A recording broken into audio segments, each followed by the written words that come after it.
Sifter for the ear. News, interviews, reviews, cinema, TV, streaming.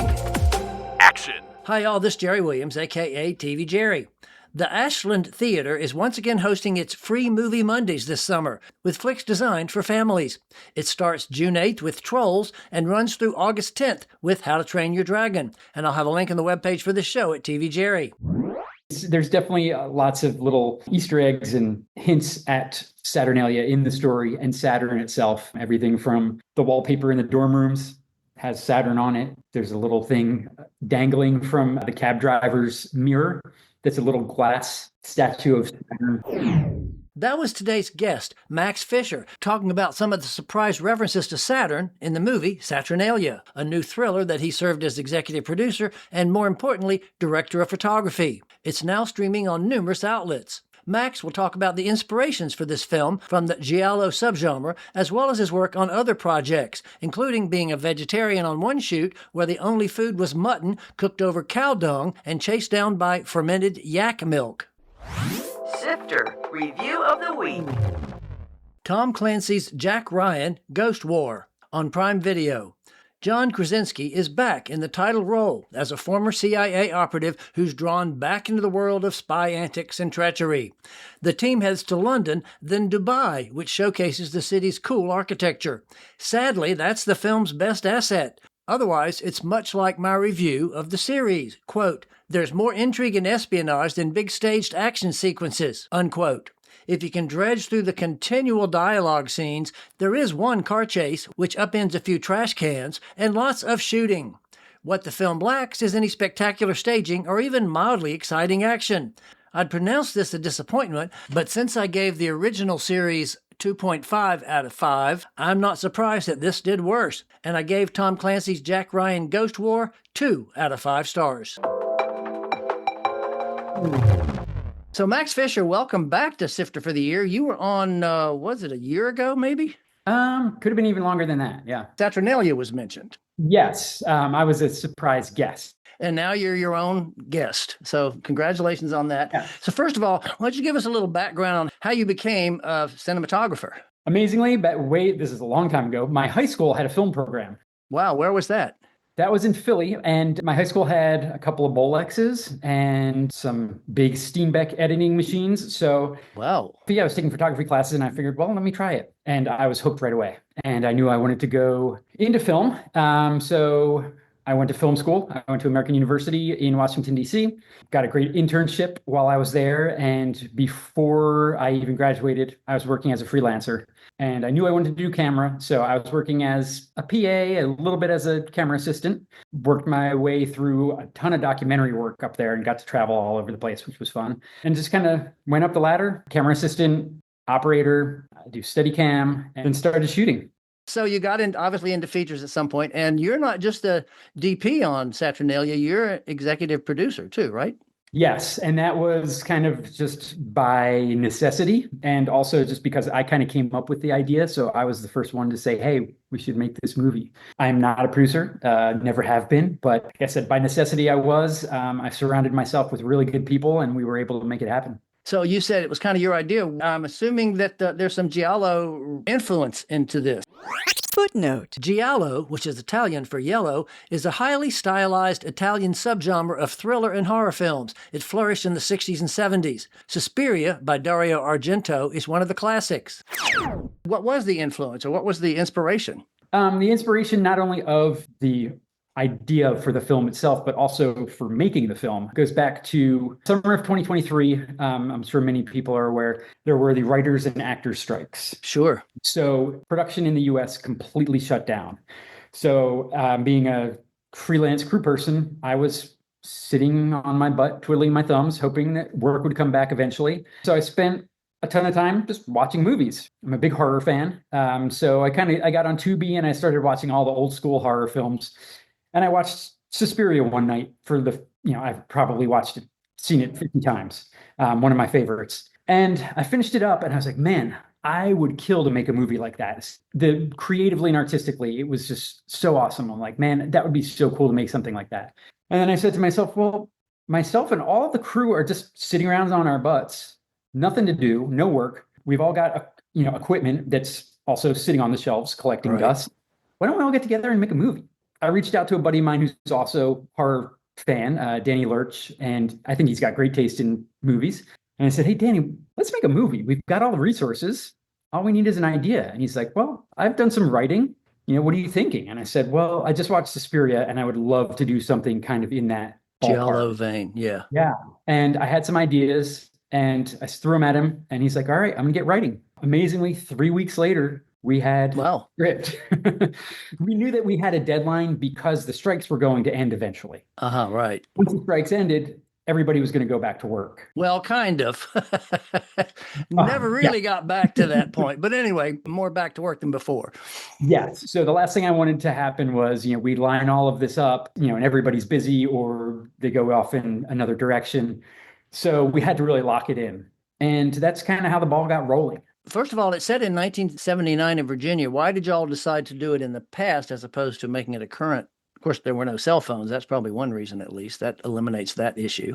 Yes, that's true. That wasn't necessarily the reason, but it certainly helps tell a story, more limitations, which is good. The original Suspiria is 1977. I love just that look and that feel. It's kind of gritty, feels like film. There are a million horror movies that take place today. I think that just making it a period piece helps a bit. And the 70s is pretty easy to do. It was really more about the look and the feel than anything. Right. Actually, there's a lot of timelessness because the Pump House and Dover Hall, both of which are the main locations you used, they're kind of timeless too. They're old school, so they could be from now or anytime. 100%. And speaking of Dover Hall...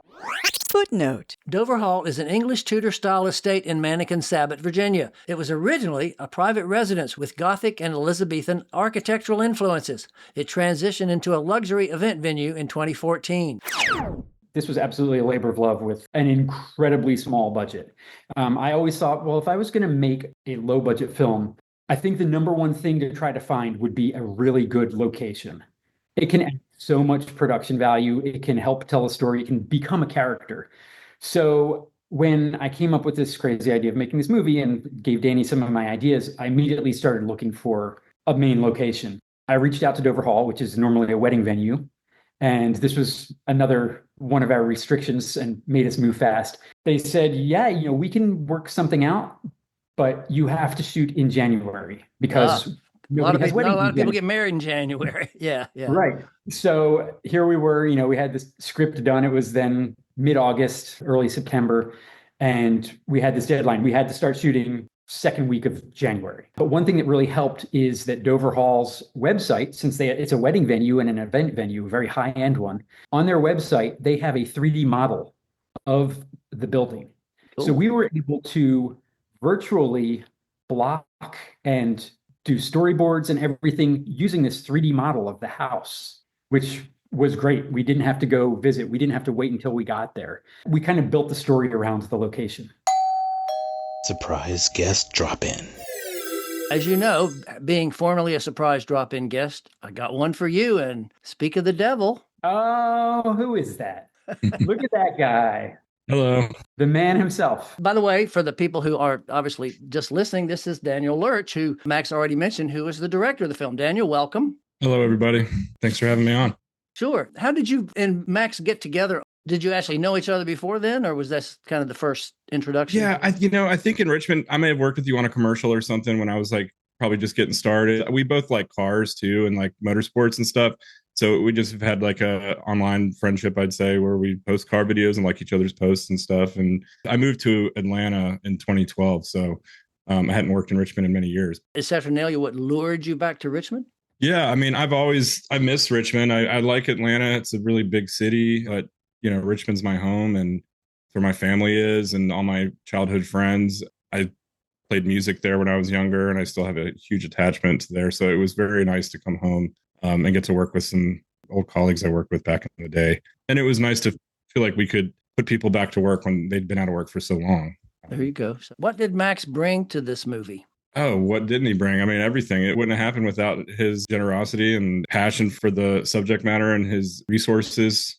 It was definitely a lot of people came together and brought the resources they had. But I mean, it would not have happened without him. So thank you, Max, so much for making this movie happen. And I feel like it's just a great beginning to a beautiful relationship. We're going to have a great stuff coming in the future too. It's going to be awesome. What would you each say was the biggest challenge? And I know it was a low budget and it was a quick turnaround, so those things are obvious. But what would you say was the biggest challenge working on this movie? You want to go first, Max? No, because I got to think about it. Okay. Ooh, pressure. Okay. I would say the hardest part is kind of like, and I'm still dealing with this now, but curbing my own ambitions of like making things too big, for what we can allow, and like figuring out what's really important to the story. Some stuff is just spectacle and things like that. And I call it ambition creep is the term where you're just trying to fit too much and not enough time. I like that phrase. Yeah. Figuring out what's important to the story, and then killing your darlings too. I think we had to make some big decisions on trimming some things out, but I look at it as a learning process every day. I think if you stop learning when you're working on movies or anything creative, you've lost a ticket, Max, how about you? Did you figure something out? That's great, Danny. And yes, that gave me time to think about it. As I had mentioned, I am not a producer. I've never produced. Fortunately, like I said, I've surrounded myself with great people. Vivian Owen came in and produced so that I could start working as the cinematographer, which had to start happening a couple of weeks beforehand. And she was the podcast that you were on too. Yes. Yeah. Yes. So I would say that the biggest hurdle is I had no idea that when you are done making an independent film, you are not even close to the finish line. Uh-huh. And that is a whole learning experience that I have spent.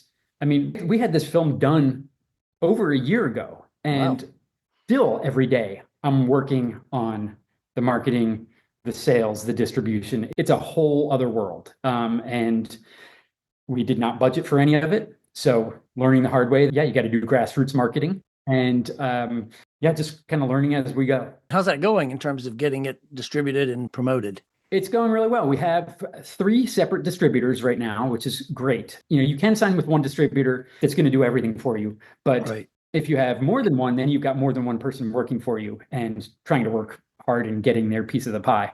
So we have a North American distributor, Terror Films, who, as you may know, the film just released in North America. We're on Amazon. We're going to be on Tubi starting next week. That's a little bit of a spoiler, but that's going to be a big one. We're on Fandango, Vudu. I think we're already officially on Screambox. So they've done a really good part of getting us on a bunch of platforms in North America. Right. And then we have a separate international distributor who will cover everything other than North America. That's Black Mandala Films. They are just getting started with that process. We have heard from a lot of people overseas that are looking forward to seeing the movie. And then lastly, believe it or not, physical media, DVDs and Blu-rays are really big in the horror world. So people are building up DVD and Blu-ray libraries. So we also have a physical media distributor, TerrorVision, and they're giving us a little bit of time for the film to percolate and gain some traction. And then they will be putting out Blu-ray and a DVD. Daniel, before we let you go back, anything else you want to say to Max about the project at this point, or maybe the next project? Just thank you again for everything. I mean, this has been an amazing journey, and I'm really excited to see what happens next. That's about all I can say because we're still working out the details of what the next thing is going to be. But looking forward to continuing our journey together as creatives. Me too. We'll look forward to having you back on to talk about whatever that next mystery project is. Keep you guys waiting. Okay, thank you. See ya. So we were talking about the challenges of shooting at Dover Hall and shooting on the low budget too. A lot of those big rooms, I'm assuming you had to use a lot of available light because there's some big rooms there, and I don't know that you had the budget or the time to put in massive lighting rigs for some of those big spaces. We had some very, very generous donations of Grip Electric. Danny, he owns a huge lighting package just because his day job is working as an electrician in the film industry. So he brought along all of his stuff. Brian Sarvis brought along a ton of lights. Dogtown gave us lights. We had so many resources. So our lighting and grip crew was pretty stout, and we had all the gear we ever needed. The look of these films is so important, and I really kind of prioritize that selfishly. But I think that having that control and being able to make it, take the time and have the resources to make it look the way I wanted was an important part of this genre. And color, red especially. Yes. Lots of red in the lighting. And for sure. And obviously there's a reason for that. Yeah, that is the Giallo look. bright saturated colors. They are otherworldly. There's definitely some surreal undertones to the film, and the dream sequences that happen. Now, speaking of surreal, that brings up an interesting point because there are a couple of little, like you said, dream sequences where there's some visual effects. Was that all in camera, or did you actually do some post CGI on some of that? That was our incredible editor, Nick Wers. He created this blur effect, and I don't know how many layers he put on it and how he did it, but that was all done in post. We didn't want to use any CGI, or we didn't want to rely on any VFX. That's really the only effect we used. There were one or two shots where we had to get rid of the Dover Hall sign in front of the building, so we got rid of that in VFX. But other than that, everything's in camera. I used vintage lenses with some vintage filtration to kind of give it that 1970s look.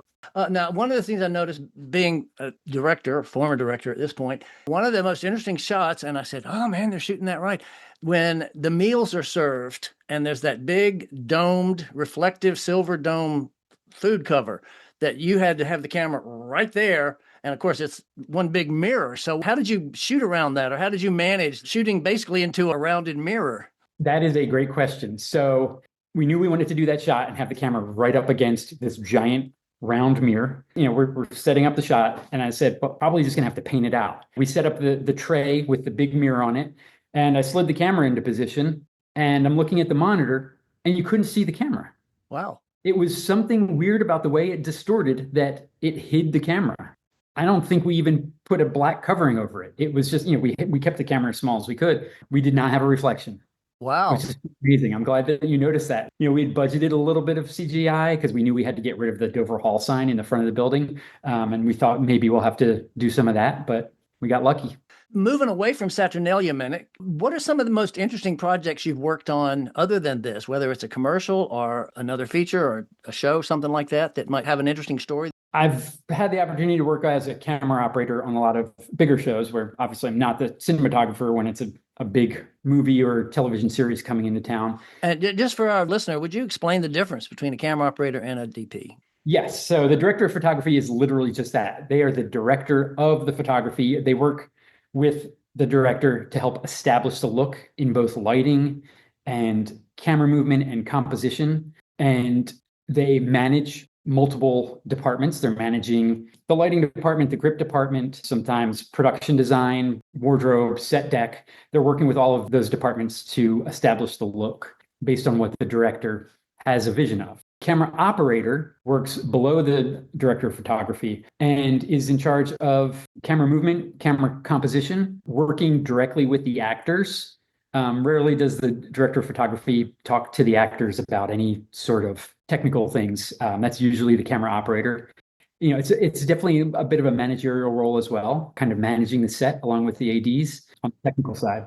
And of course, the DP can be the camera operator. Sometimes, sure. Yes, but absolutely. So back to your story about being a camera operator on this show. Walking Dead was one of the fun ones. That shot in Richmond for 2 seasons, one of the spinoffs. And I would probably say some of my biggest memories are when I was working in the documentary world and I got to travel, just being in places around the world that I never thought I would see, whether it be Mongolia, Kazakhstan. I went to Kazakhstan and shot an advertising campaign. And I said, well, that was an amazing experience. I'll never do that again. And then literally the next year, they called me back and said, we want to do another campaign. So I went back to Kazakhstan. Any particular good story about any experience or challenge that you had on any of those jobs that you can share with us? Yeah, when I was in Mongolia, we were doing a documentary on grasslands. At the time, I was vegetarian. And we found ourselves in the middle of, when someone says in the middle of the desert, it's the same thing, but it's in the middle of grasslands. It's rolling, beautiful grass as far as the eye can see. No trees. Really, the only thing to eat is mutton. You get to wash it down with fermented yak milk. Oh, lovely. And since there aren't any trees, they don't have any wood to burn. So they cook over a pile of dung. Oh, nice. Here I was as a vegetarian. I mean, it was either eat it or starve. I had my first taste of mutton cooked over dung, washed down with fermented yak milk. Yum. So that was a life experience for sure. So you said was, so you're not still a vegetarian? I am not. I've been a vegetarian for, actually this year marks my 50th year as a vegetarian. Wow. That's since amazing. 1976. Good for you. One question I meant to ask on Saturnalia, and I forgot. I want to jump back to it. The name of the movie. What is the meaning of the title? And then there are graphics that explain the days in Latin. What's the concept behind that name and those Latin words? Saturnalia is actually a Roman festival. It's a holiday that takes place, I believe it's the week leading up to Christmas. This was before Christmas existed, and it was a giant party. I should say something without giving a spoiler. The Saturnalia, the festival, ends with a giant feast. I'll leave it at that. So these were the days counting up to the giant feast. So these title cards of each day are the days leading up to the end of Saturnalia. There's definitely lots of little Easter eggs and hints at Saturnalia in the story and Saturn itself. Everything from the wallpaper in the dorm rooms has Saturn on it. There's a little thing dangling from the cab driver's mirror that's a little glass statue of Saturn. Obviously, we certainly see Goya's painting of Saturn, kind of a graphic painting of him eating his kids. So now you said the wallpaper. So y'all actually were able to put wallpaper in, or was that just lucky that they happened to have Saturn wallpaper in that room? That's a great question. Dover Hall allowed us to shoot as long as we were shooting in January. They gave us an incredible deal, but we could only afford, even at that great deal, to shoot for 8 days at Dover Hall. There was no way we were going to shoot a movie in 8 days. We shot 17 days total. So there are actually 8 locations in the film, all that are supposed to look like Dover Hall. So the dorm rooms where we had this wallpaper with Saturn on it, that was actually the upstairs of my garage. Okay. Upstairs of my garage into the dorm rooms. And you'll see it. There's 2 different dorm rooms. One is Miriam's and one is Holden's. What we did was we put up the wallpaper temporarily. We filmed all of Miriam's scenes. Then at the end of that day, we peeled all the wallpaper off, and underneath was the actual color of my garage, which is kind of a tan. And that played as Holden's dorm room. Yeah, almost 2/3 of the film is not shot at Dover Hall. Oh, wow. Wow. Okay. Yeah. And speaking of which, the pump house, that was kind of a cool location. I'm sure there were challenges with that just because it's kind of a challenging place to shoot. Footnote. The pump house is located in Richmond on the Kanawha Canal. It served as the city's waterworks from 1883 until 1924. Extremely challenging, especially in January. Oh, yeah, right. Our actress Lillian Bowie, she was amazing in terms of dealing with the cold. It was really cold. And obviously she's sitting here wearing a boarding school uniform, a skirt, and just a little blazer. Yeah. I felt horrible for her. Everybody else is bundled up wearing, these big North Face parkas and everything. Right. And she's there freezing. It was very challenging. We actually spent a whole day just shooting that one piece of that scene. Just getting equipment in and out of that space is very difficult. You can't drive a truck up to it and load in. Exactly. We also had another challenge. When we scouted, we told the gentleman that was kind of showing us the space, we said, and we would like to hang our actress from ceiling. And he said, not a chance in hell. Right. I mean, we'd written the whole scene about her hanging from the ceiling. So we had to pivot last minute and figure out how we could hang her from something that wasn't the ceiling. So we ended up I went to Harbor Freight and bought this giant, it's like a big metal stand, like a big hoist for pulling engines out of cars. Oh, okay. We bought that, we raised it up as far as we could, and we hung her from that. And we just kind of set the camera low enough that you couldn't see this giant metal structure that we had brought in to hang her. Movie magic. That's great. Yes. Obviously, you called in a lot of your friends and colleagues to work on this project with you, which is great. So what would be your suggestion on how to make that happen if you're trying to make a movie and working with your friends or getting your friends or just getting the resources to do it? I think surrounding yourself with really good people is key to making a great film. Filmmaking is strange because it's an art form, but it's a collaborative art form. And everybody has to pitch in. There can't be any egos. There can't be any micromanaging. Oh, there can be.